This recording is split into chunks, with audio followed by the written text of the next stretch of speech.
সুপ্রিয় দর্শক, এটা বারিয়ারহাট পৌরসভা ২ নং ওয়ার্ড। এই এলাকার নামটা কি? উত্তর সোনাপাড়, বারিয়ারহাট পৌরসভা ২ নম্বর ওয়ার্ড। এখানে আমি আপনাদের যেটা দেখাতে চাচ্ছি, পানি নিষ্কাশনের যে একটি ব্যবস্থা পৌরসভা থেকে করে দেওয়া হয়েছিল, এই পানি নিষ্কাশনের এই ড্রেনটি দখল করে এই একটি পক্ষ একটা নিজস্ব রাস্তা তৈরি করে ফেলেছে। এটার প্রেক্ষিতে বারিয়ারহাট পৌরসভার পক্ষ থেকে ওনাদেরকে একটা নোটিশও করা হয়েছে। আপনারা যেমনটি দেখছিলেন, প্রবল বর্ষার বৃষ্টির কারণে যেহেতু এখানে পানি নিষ্কাশনের ব্যবস্থা করা খুবই প্রয়োজন, তাই পৌরসভা থেকে এই ড্রেনের ব্যবস্থাটি করেছিলেন। এটি যেহেতু পৌরসভার সরকারি রাস্তার আওতাধীন, জোরারগঞ্জ থানা সংলগ্ন এই রাস্তাটি দিয়ে এলাকার সাধারণ জনগণের যাতায়াত সুবিধার্থে এই রাস্তাটি পৌরসভা থেকে করে দেওয়া হয়েছে।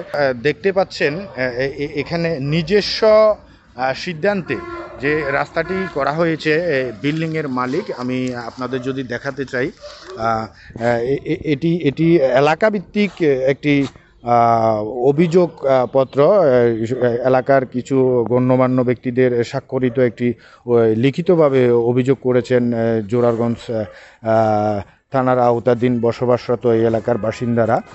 আরেকটা আপনাদের অভিযোগ দেখাতে চাই, সরাসরি বারিয়ারহাট পৌরসভা থেকে প্রাপক জনাব কোহিনুর আক্তার, স্বামী মোহাম্মদ ফারুক ইসলাম, মাতা দিলরুবা বেগম, উনার নামে একটা নোটিশ পৌরসভা থেকে যদিও দেওয়া হয়, উনারা রিসিভ করাননি। আমরা আলোচনা করে যেটুকু জানতে পারলাম, উনাদের রিসিভ হয়নি। ওনারা জোরপূর্বক যে রাস্তাটি অলরেডি করে ফেলেছেন, কী জন্য করছেন, কেন করছেন, কিভাবে করছেন, বিষয়টি তদন্তের বিষয়।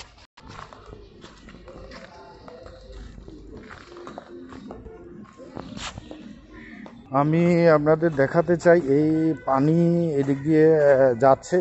এই পানিগুলি যদি কিছুদিন পর যদি এই রাস্তাটা হয়ে যায়, তাহলে এই পানি যাওয়ার কোনো ব্যবস্থা থাকবে বলে আমার মনে হয় না। তো সুপ্রিয় দর্শক, আপনাদের প্রতি আমাদের অনুরোধ থাকবে, যেহেতু অল্প বৃষ্টিতেই এলাকায় থই থই পানিতে বিরাজ করছে, তো সুতরাং এদিকটা যদি আমরা চিন্তা করি, এটা সঠিক একটা সিদ্ধান্তের প্রয়োজন বলে আমরা মনে করি। বারিয়ারহাট পৌরসভা থেকে ওনাদের নোটিশ দেওয়া হয়েছে, জোরারগঞ্জ থানায় অভিযোগ করা হয়েছে। দেখা যাক এটার একটা সঠিক সমাধান কি হতে পারে। এটা সকলেরই আশা, পানি নিষ্কাশনের ব্যবস্থা করে দেওয়া বাধ্যতামূলক, এবং কি কোনো ড্রেন দখল করে রাস্তা করা, এটা কেউ পারমিশন দিবে না। তো আমরা যদি মালিক পক্ষের সাথে কথা বলতে চাই, দেখা যাক কী হয়, ওনারা কি বলেন। আপনারা নিজেরাই দেখতে পাচ্ছেন, এখনও আজকে কিন্তু বৃষ্টি নেই, এখন বৃষ্টি নেই। যদি অতি ভারে বৃষ্টি হয়, তাহলে এই পানিগুলো যাওয়ার কোনো ব্যবস্থা আছে বলে আমার মনে হয় না। তো আমি চাই এটার একটা সঠিক সমাধান, যেহেতু এটা একটা বারিয়ারহাট পৌরসভা। আমরা চাই খাল, বিল, নালা, খন্দগুলা যাতে পরিষ্কার পরিচ্ছন্ন থাকে এবং কি ক্লিয়ার থাকে, পানি নিষ্কাশনের যাতে ব্যবস্থা থাকে, সেটাই সকলের কাম্য। দেখা যাক কী হয়। ধন্যবাদ সবাইকে।